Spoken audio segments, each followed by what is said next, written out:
किसी ने कहा है कि जब तक शेर अपनी कहानियां खुद लिखना नहीं सीखेंगे तब तक अपनी कहानियों में शिकारी खुद को महान बताते रहेंगे।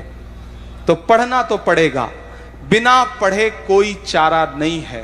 इंकलाब का नारा होगा, इंकलाब का नारा होगा, इंकलाब का नारा होगा, पहला नाम हमारा होगा, पहला नाम हमारा होगा, इंकलाब का नारा होगा, पहला नाम हमारा होगा। और धरती के आंसू निकलेंगे, वाह, धरती के आंसू निकलेंगे, धरती के आंसू निकलेंगे, और समंदर खारा होगा, पहला नाम हमारा होगा। क्या और इस शहद का एक सच्चा शेर कि एक अकेला क्या कर लेता, वाह वाह वाह, एक अकेला क्या कर लेता, एक अकेला क्या कर लेता, भीड़ ने घेर के मारा होगा, पहला नाम हमारा होगा। मुझको जालिम का तरफदार नहीं लिख सकते, मुझको जालिम का तरफदार नहीं लिख सकते, कम से कम वो मुझे लाचार नहीं लिख सकते। जहां हथेली पे लिए बोल रहा हूं जो सच, उसको इस देश के अखबार नहीं लिख सकते। कि जख्म पर जख्म खा के निकले हैं, थके तो नहीं है। इधर जो दीवारों से झांक रहे हैं ये लोग, उधर जो झांक रहे हैं ये जो उधर हैं, सबकी शिरकत चाहता हूं अगली थोड़ी देर। कि जख्म पर जख्म खा के निकले हैं, हाँ मगर मुस्कुरा के निकले हैं, हाँ मगर मुस्कुरा के निकले हैं। सर झुकाने का हुक्म जब आया, तैयार रहना, सर झुकाने का हुक्म जब आया, और भी सर उठा के निकले हैं, नारे हक लगा के निकले हैं, नारे हक लगा के निकले हैं। जख्म पे जख्म खा के निकले हैं, हाँ मगर मुस्कुरा के निकले हैं। सर झुकाने का हुक्म जब आया, और भी सर उठा के निकले हैं, नारे हक लगा के निकले हैं। कि जुल्म की रात से नहीं डरते, जुल्म की रात से नहीं डरते, हम किसी जात से नहीं डरते। तुमको तारीख ये बता देगी, तुमको तारीख ये बता देगी, हम किसी बात से नहीं डरते, हम किसी बात से नहीं डरते। जुल्म के हाकिमों के चेहरे पर आईना हम दिखा के निकले हैं, नारे हक लगा के निकले हैं, नारे हक लगा के निकले हैं। बहुत शुक्रिया, बहुत मोहब्बतें। किसी ने कहा है कि जब तक शेर अपनी कहानियां खुद लिखना नहीं सीखेंगे तब तक अपनी कहानियों में शिकारी खुद को महान बताते रहेंगे। तो पढ़ना तो पड़ेगा, बिना पढ़े कोई चारा नहीं है। 1956 में 35वें प्रेसिडेंट के तौर पर अमेरिका के राष्ट्रपति बनने से 4 साल पहले John F Kennedy Harvard university में स्टूडेंट से खिताब कर रहे थे और खिताब करते हुए उन्होंने कहा था कि अगर कुछ शायरों को सियासत आती और सियासतदानों को शायरी समझ में आती तो यह दुनिया रहने के लिए और खूबसूरत हो सकती थी। मैं उसके बीच में पुल बनाने की कोशिश कर रहा हूं और वहां जाकर भी जब मैं सियासत में आया तो लोगों ने कहा अब आवाज बंद हो जाएगी, अब चुप हो जाएगा, अब नहीं बोलेगा।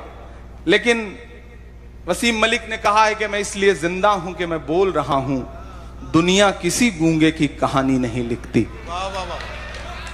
मैं एक मतला और 2 शेर पढ़ता हूं, जरूरी है इसलिए पढ़ दे रहा हूं।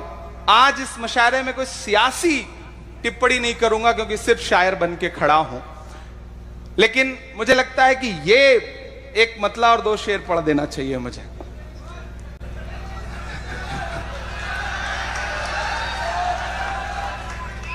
ये किसने कह दिया तुमसे कि बस पंचर बनाते हैं।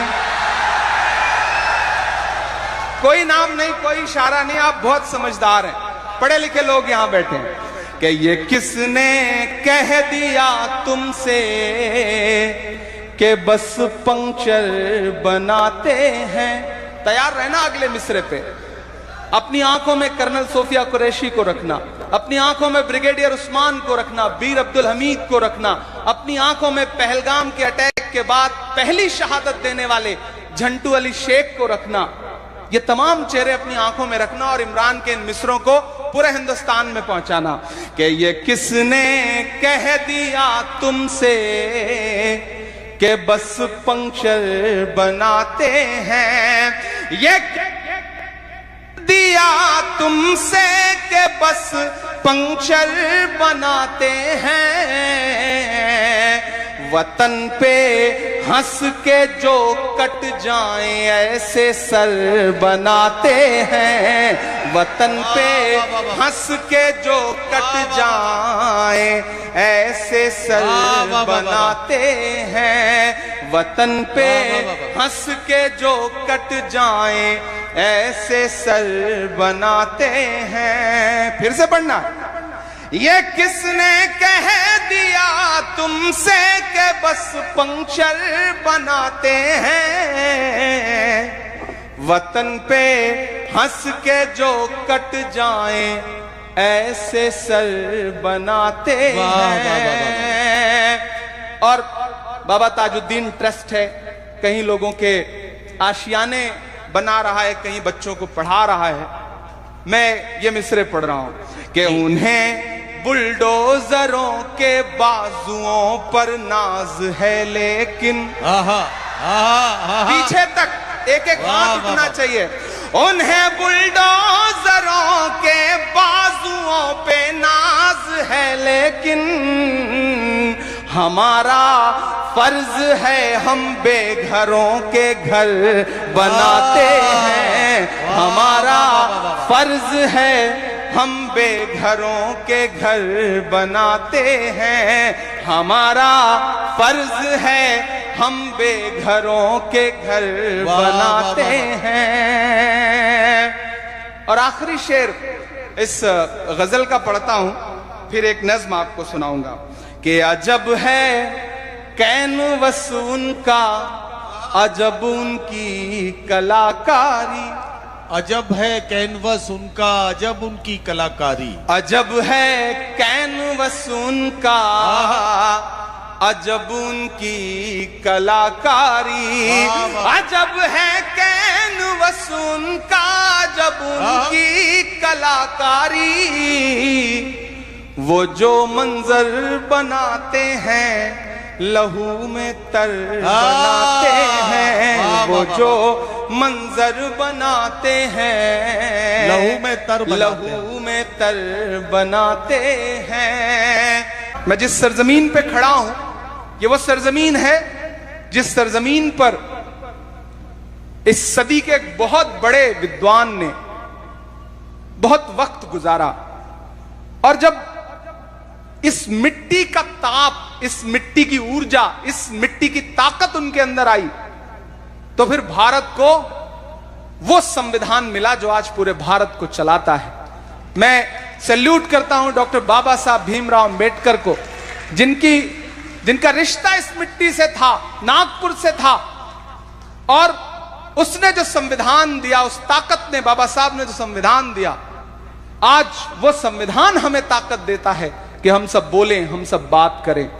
मैं एक मतला दो शेर पढ़ता हूं, आऊंगा जाऊंगा नहीं, क्योंकि आखिरी हूं, तो मुझी को सारे फर्ज अदा करके इस मुशायरे को खत्म करना है। कि नहीं चलेगी नफरत वाली साजिश किसी कमीन की। नागपुर में खड़ा हूं।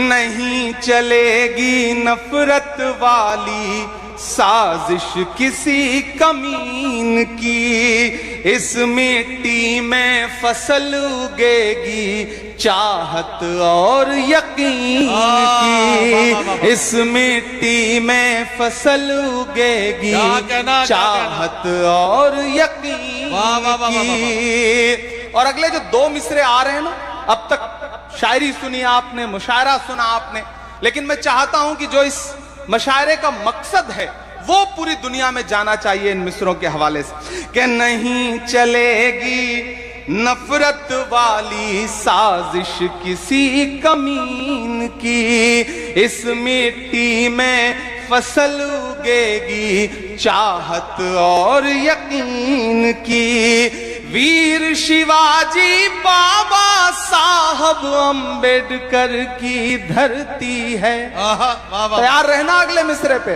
के वीर शिवाजी बाबा साहब अंबेडकर की धरती है, इस मिट्टी में खुशबू बसती बाबा ताजुद्दीन की। इस मिट्टी में खुशबू बसती बाबा ताजुद्दीन की। वीर शिवाजी बाबा साहब अंबेडकर की धरती है, इस मिट्टी में खुशबू बसती बाबा ताजुद्दीन की। इस धरती में फसल उगेगी चाहत और यकीन की। बहुत शुक्रिया।